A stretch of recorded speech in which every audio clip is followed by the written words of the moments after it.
أعوذ بالله من الشيطان الرجيم. بسم الله الرحمن الرحيم. والنجم إذا هوى ما ضل صاحبكم وما غوى وما ينطق عن الهوى إن هو إلا وحي يوحى علمه شديد القوى ذو مرة فاستوى وهو بالأفق الأعلى ثم دنا فتدلى فكان قاب قوسين أو أدنى فأوحى إلى عبده ما أوحى ما كذب الفؤاد ما رأى أفتمارونه على ما يرى ولقد رآه نزلة أخرى عند سدرة المنتهى عندها جنة المأوى إذ يغشى السدرة ما يغشى ما زاغ البصر وما طغى لقد رأى من آيات ربه الكبرى أفرأيتم اللات والعزى ومناة الثالثة الأخرى ألكم الذكر وله الأنثى تلك إذا قسمة ضيزى إن هي إلا أسماء سميتموها أنتم وآباؤكم ما أنزل الله بها من سلطان إن يتبعون إلا الظن وما تهوى الأنفس ولقد جاءهم من ربهم الهدى أم للإنسان ما تمنى فلله الآخرة والأولى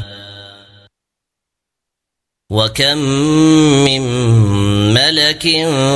في السماوات لا تغني شفاعتهم شيئا إلا من بعد أن يأذن الله لمن يشاء ويرضى إن الذين لا يؤمنون بالآخرة ليسمون الملائكة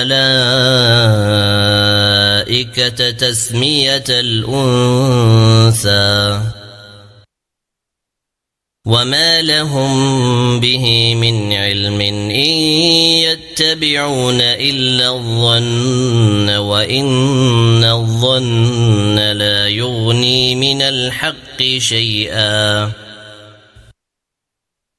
فأعرض عن من تولى عن ذكرنا ولم يرد إلا الحياة الدنيا ذلك مبلغهم من العلم إن ربك هو أعلم بمن ضل عن سبيله وهو أعلم بمن اهتدى ولله ما في السماوات وما في الأرض ليجزي الذين أساءوا بما عملوا ويجزي الذين أحسنوا بالحسنى الذين يجتنبون كبائر الإثم والفواحش إلا اللمم إن ربك واسع المغفرة هو أعلم بكم إذ أنشأكم من الأرض وإذ أنتم أجنة في بطون أمهاتكم فلا تزكوا أنفسكم هو أعلم بمن اتقى أفرأيت الذي تولى وأعطى قليلا وأكدى أعنده علم الغيب فهو يرى أم لم ينبأ بما في صحف موسى وإبراهيم الذي وفى ألا تزر وازرة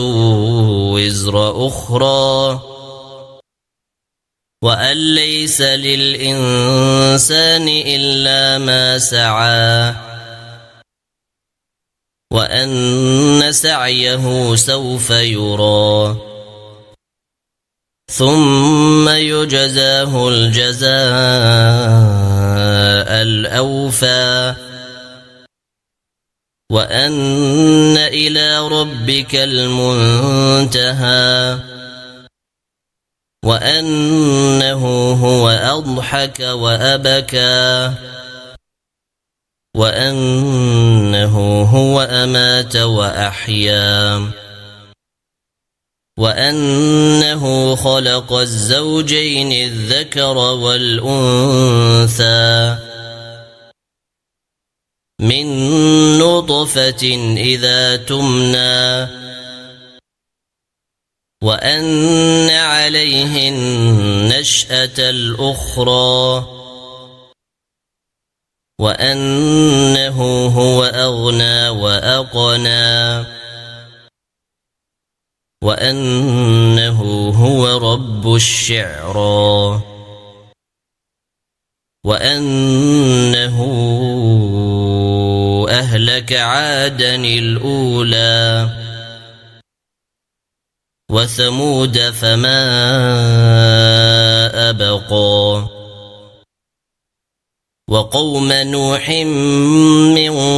قبل إنهم كانوا هم أظلم وأطغى والمؤتفكة أهوى فغشاها ما غشا فبأي آلاء ربك تتمارى هذا نذير من النذر الأولى أزفت الآزفة ليس لها من دون الله كاشفة أفمن هذا الحديث تعجبون وتضحكون ولا تبكون وأنتم سامدون فاسجدوا لله واعبدوا